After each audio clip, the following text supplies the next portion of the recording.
ایک روش تھوڑی سی اور سخت بھی ہے اور وہ بھی نظر آتی ہے، اس لیے میں پوچھ رہا ہوں یہ کہ نہ صرف یہ کہ روزہ نہ رکھنا بلکہ پھر کھلے عام یہ اس کی خلاف ورزی کا اظہار کرنا کہ پی رہا ہوں پانی میں، کھا رہا ہوں.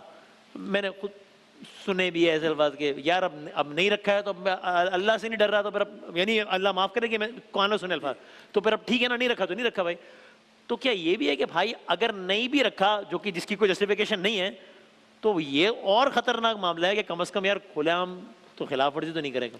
وسیم بھائی یہ جلتی پر تیل کا والا کام ہے یہ کرنا، یعنی دوہرا جرم ہے. ایک جرم تو آپ نے کیا، دوسرا معاملہ یہ تھا کہ اس جرم کو آپ نے چھپانا تھا. قبلہ بس میں وقت کا میں سوال نہیں کرتا، آپ کامنٹ کرتے ہیں آپ دونوں میں. حدیث میں اس طرح سے آیا ہے کہ جو تمہارے اور اللہ کے درمیان ایک حیا کا پردہ ہے نا اس کو چاک نہ کرو.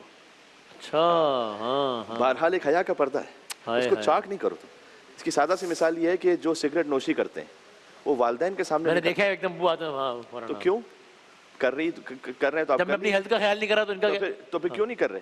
اس لیے وہ اچھا کام کر رہے ہیں. اچھا کام یہ کر رہے ہیں کہ وہ جو ایک والدین کے ساتھ حیا کا پردہ ہے نا اس کو محفوظ رکھتے ہیں. والدین کو پتا ہوتا ہے تب بھی وہ اگنور کرتے ہیں. جی جی جی جی وہ بھی اس کی عزت کو رکھتے ہیں. تو کیا اللہ سبحانہ وتعالیٰ کا اتنا حق نہیں بنتا جتنا والدین کا بنتا ہے؟